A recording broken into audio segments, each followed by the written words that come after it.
Financial Survival Network, helping you survive and thrive in the new economy. Go to carrylutz.com and sign up for 30 free micro trainings on financial survival.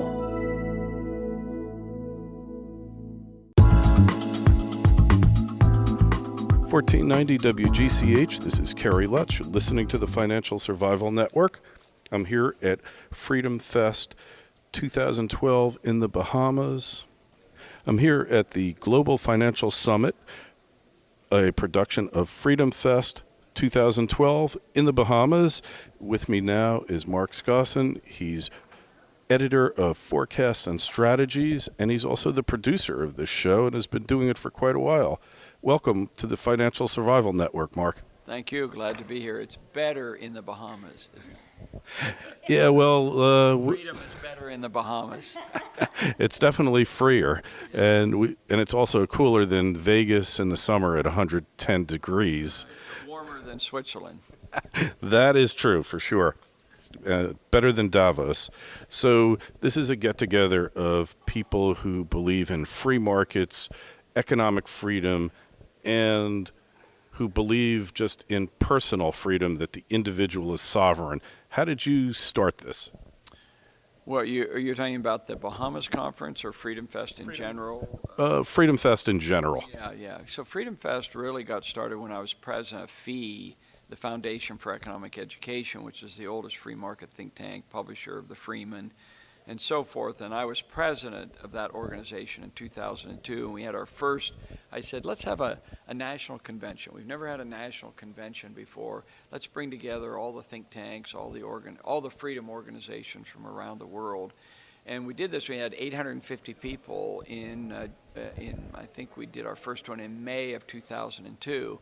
And I didn't last as president of FEE, so it kind of went dormant for a few years. So in 2007, we scheduled it for 7/7/7, July 7th to the 11th of 2007 was our first big one, and we had 1,000 people there, and we've just been growing ever since.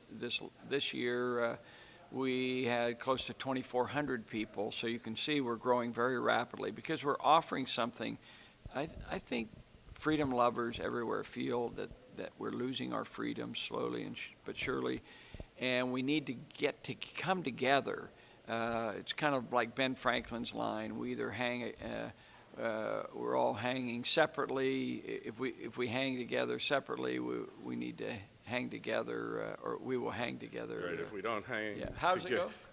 If we don't come together, then we hang. If we don't hang together, we hang separately, or we'll be hung separately. Right. Yes. Basically, that's the thinking. So, libertarians in general tend to be herds of cats, and we all go in our separate directions, and we're doing emails to each other and so on.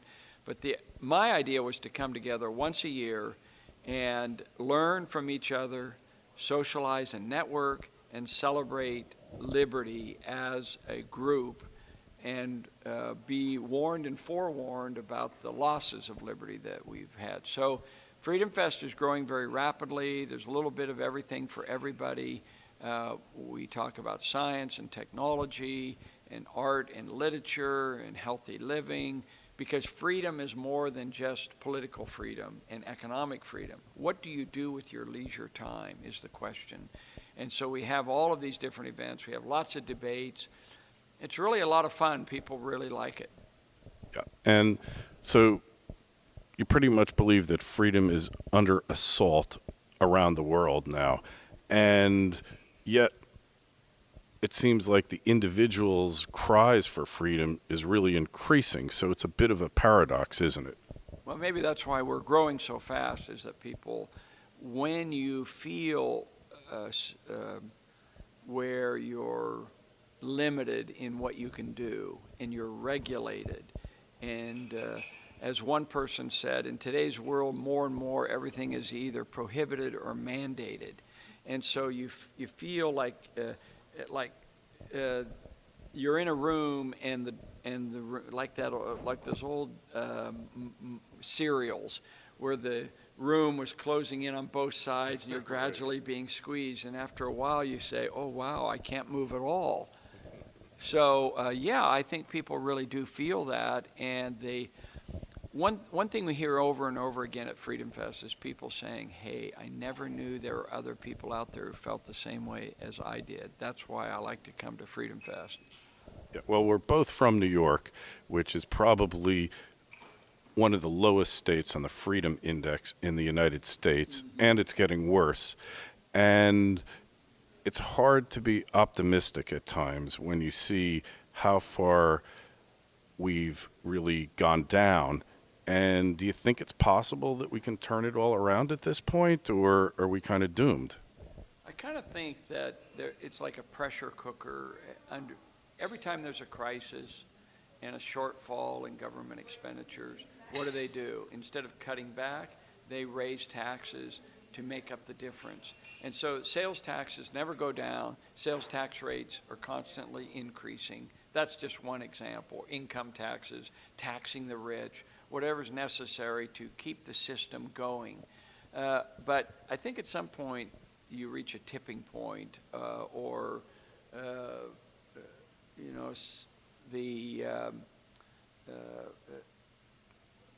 you reach the point where you have to have some kind of a revolution. You have to have some kind of a dramatic change where people say enough is enough and we have to change things. And here at this conference, we talked about Canada in the mid-1990s facing that kind of brick wall where they said enough is enough, and they came back from the brink.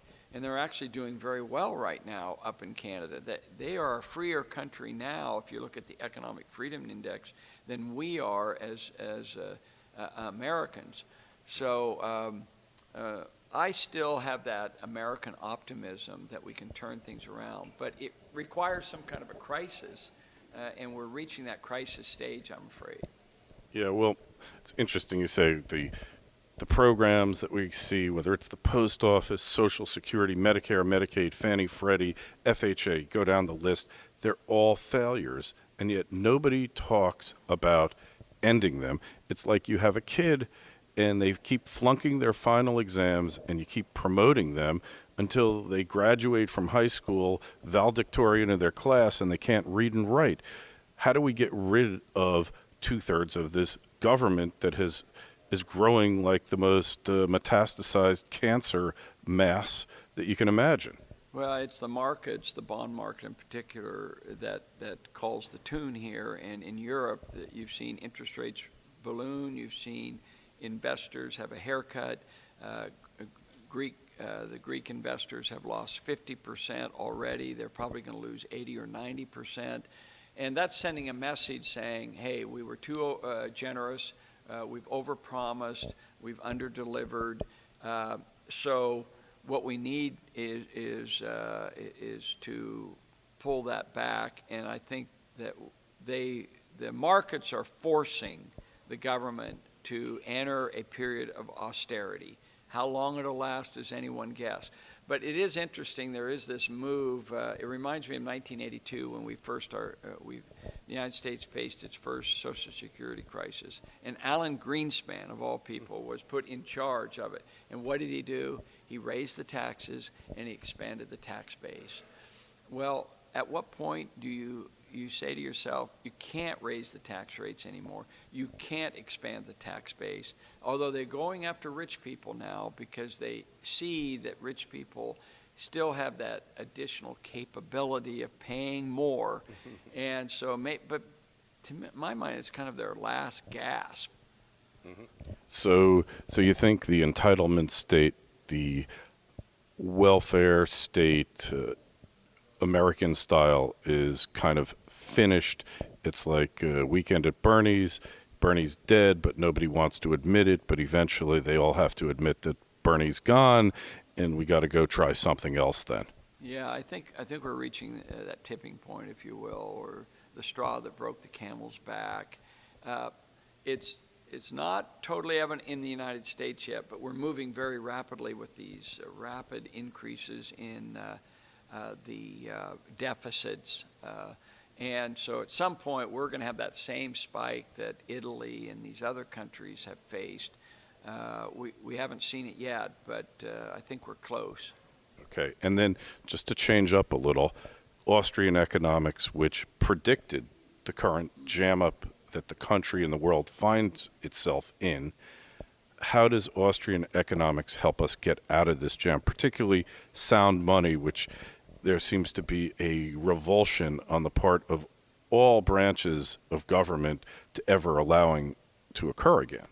Yeah, and I think that you're not going to actually go back to a pure gold standard short of an actual crisis that forces them. No one's going to voluntarily say, oh, let's go back to gold, because there's a huge redistribution of income toward those who own the gold away from those who don't own. And of course, it's only a very small number of gold bugs and wealthy hedge fund traders who own gold these days.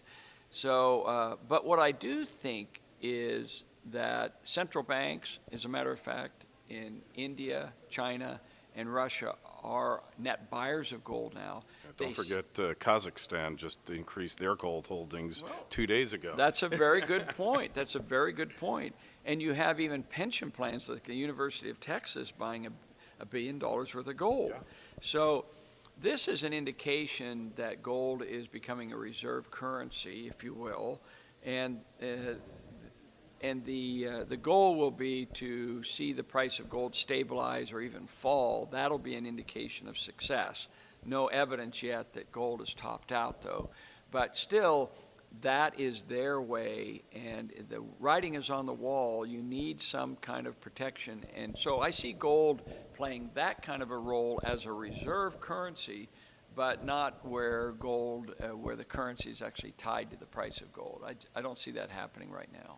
Right, so it might be some type of partial backing, I guess, which sounds difficult. So one final question. What is one thing that every individual, freedom-loving individual, and we're talking freedom of everything, of choice, freedom the way you want to live your life, what's one thing that every freedom-loving individual can do to advance the cause of freedom in the world?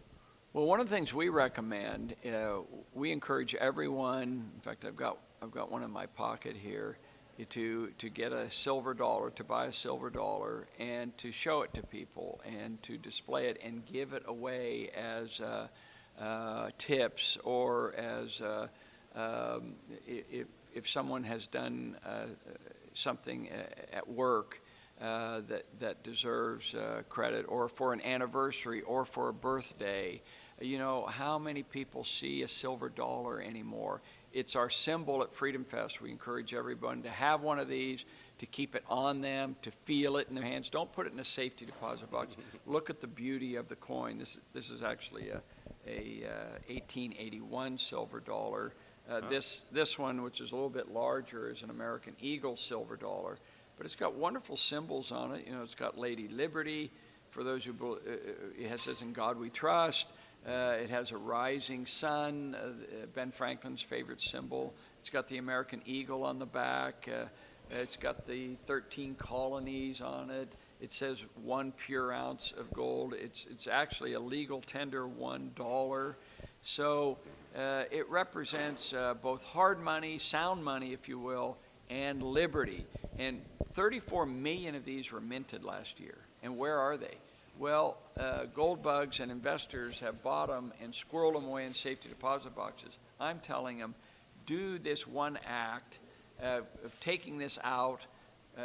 Use it as an incentive. Use it in your companies. Use it with your family for anniversaries, for birthdays, special events. Let people know that this is what real money is all about. And come to Freedom Fest. If there's another thing I would recommend, certainly it would be that, because everybody comes together, and it's a great feeling of camaraderie that we do every July in Las Vegas. All right, Mark. Well, hey, thanks so much for being on the Financial Survival Network. We'll put a link up on the site for you. And Freedom Fest is really a unique experience that I think you need to have been an American initially to understand it, but I think the world's coming to understand it now. We actually have people from all over the world now who come in to Freedom Fest. And in fact, we had some people from these young people, 5 people from South Africa, young people who came. So they did a website called the Las Vegas 5, and they had a benefactor, a wealthy South African who paid all their expenses to come to Freedom Fest.